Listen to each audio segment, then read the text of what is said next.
Hello everyone, this is Rupali and welcome again to PCM study hub. तो आज हम क्या पढ़ने वाले हैं? कल हमने पढ़ा था electric charge and electric current के बारे में। आज हम पढ़ेंगे 1 एम्पियर। देन हम क्या करेंगे, जो हमने कल पढ़ा उसी का बेस कुछ न्यूमेरिकल सॉल्व करेंगे। ठीक है, तो आज हम पढ़ने वाले हैं 1 एम्पियर। ये जो 1 एम्पियर, 1 वोल्ट, 1 जूल, ठीक है, इस तरह के जो क्वेश्चन है ना, ये 1 मार्क में आपको देखने के लिए मिल जाते हैं एग्जाम्स में। तो इसमें हम क्या करना है भाई, 1 एम्पियर।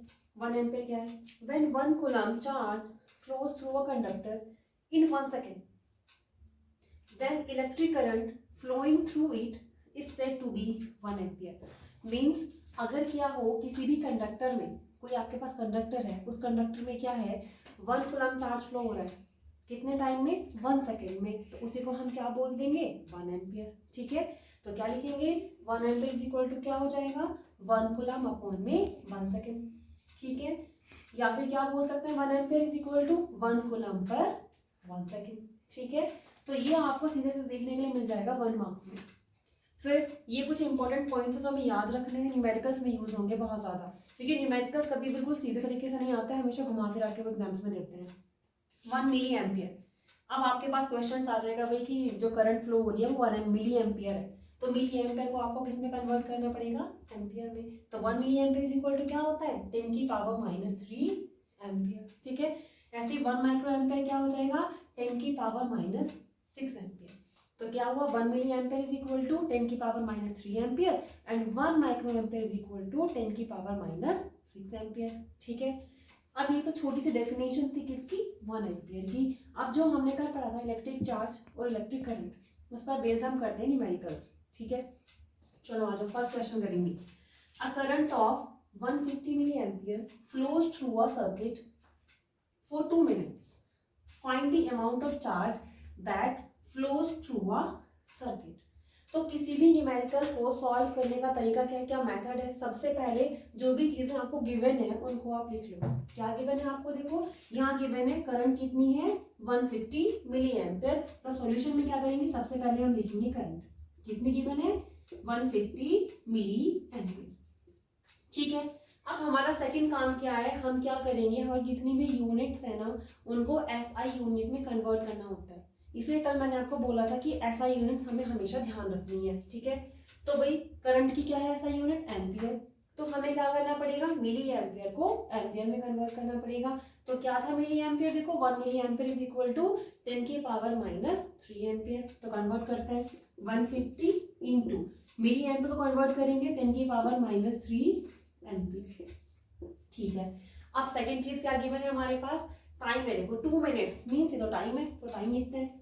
टाइम कितना गिवन है? 2 मिनट्स। अब कल मैंने बताया था कि टाइम की ऐसा यूनिट क्या होती है? सेकंड। मीन्स हमें मिनट को किस में कन्वर्ट करना पड़ेगा? सेकंड्स में कन्वर्ट करना पड़ेगा। तो कैसे करेंगे? 2 into 1 minute is equal to 60 seconds. तो यहाँ लिखेंगे 60, तो ये हो जाएगा हमारे पास 120 सेकेंड्स। ठीक है, अब नेक्स्ट देखो आपको फाइंड क्या करना है? Find the amount of charge that flow through a circuit. मतलब हमें चार्ज फाइंड करना है। चार्ज को किससे डिनोट करते हैं? क्यू से। तो हमें क्या फाइंड करना है? क्यू। अब कौन सा वाला फॉर्मूला लगाए? कल हमने कौन कौन से फॉर्मूले पढ़े थे? देखो कल हमने पढ़ा था, क्या पढ़ा था? I is equal to Q upon T, और यहाँ से Q इज इक्वल टू कितना आया था? I T. एक तो हमने ये पढ़ा था। ठीक है, एक फॉर्मूला पढ़ा था Q is equal to n into e. आप देखते हैं ये फॉर्मूले कहाँ यूज होंगे। तो यहाँ देखो कौन सा फॉर्मूला यूज हो रहा है, आपको क्या निकालना है? Q। तो हम लिखेंगे Q is equal to I into t. I हमारे पास कितना है?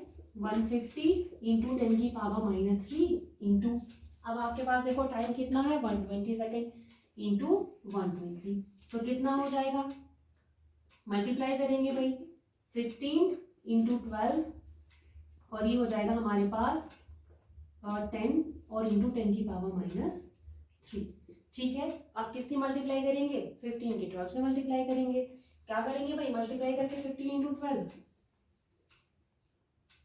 180, तो ये आ जाएगा 180 और एक 0 इंटू 10 की पावर -3। 2 0 आएंगे देखो जब हम मल्टीप्लाई करेंगे 100, तो ये कितना आ जाएगा? 18 इंटू 10 की पावर 3, 10 की पावर -3, ये कैंसिल आउट हो गए प्लस माइनस। ठीक है, तो कितना बचा? 18 कूलम। तो कितना चार्ज हमारे पास आया? हमारे पास चार्ज आ गया 18 कूलम। ठीक है, चलो फर्स्ट क्वेश्चन सॉल्व हुआ, समझ में आया क्या करना है।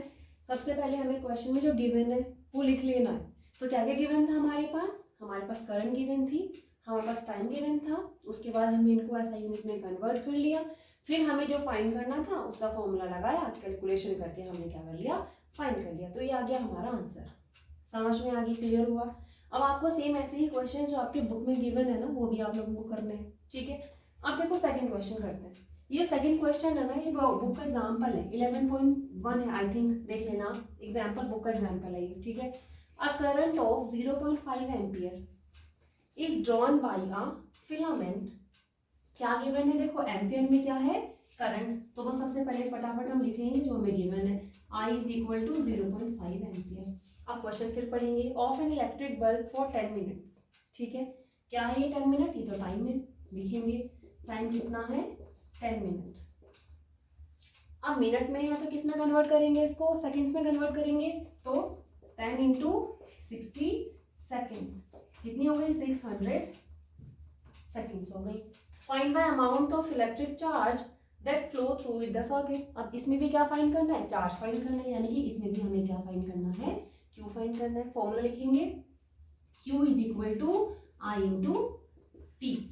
आई कितना है 0.5 इंटू 600, ठीक है।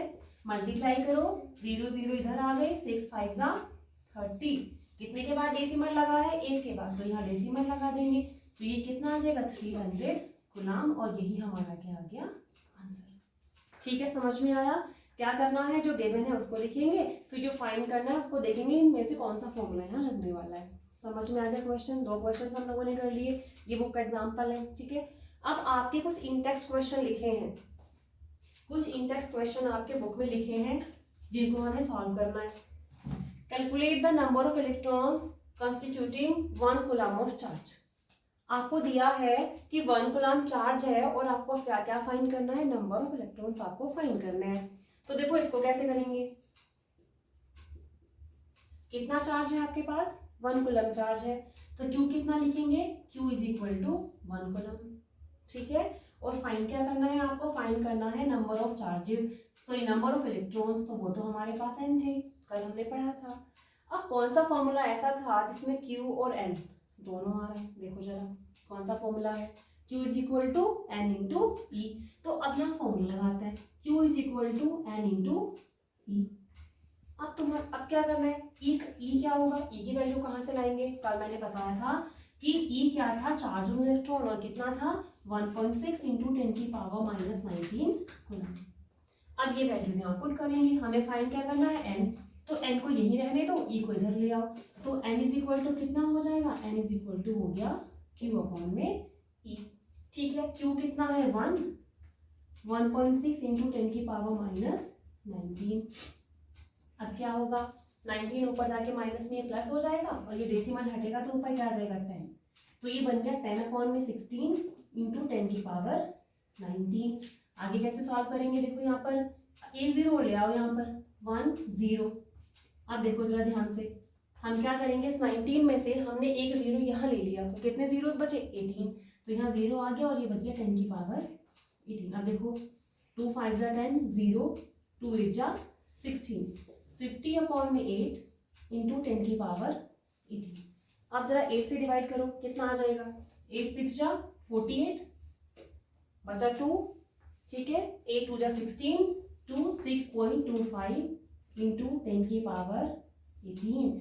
इतने क्या आ गए हमारे पास, नंबर ऑफ इलेक्ट्रॉन्स। समझ में आया क्वेश्चन कैसे करने हैं। तो अभी हमने क्या किया, जो हमने कल इलेक्ट्रिक चार्ज पढ़ा था, इलेक्ट्रिक करंट पढ़ा था, उसी पे बेस्ड ये 3 फॉर्मूले थे हमारे पास, इन्हीं पे बेस्ड हमने क्या कर दिया, आज न्यूमेरिकल्स कर लिए। समझ में आ गए न्यूमेरिकल्स कैसे हुए, ठीक है। तो ये बुक का एक टेक्स्ट क्वेश्चन है और ये हमारा एग्जाम्पल है ना। इन क्वेश्चंस को करना है और आपको जो बुक में और भी एग्जाम्पल्स है वो आपको सॉल्व करने हैं, बाकी हम कल करेंगे, ठीक है। Okay bye. कितने मिनट की हुई।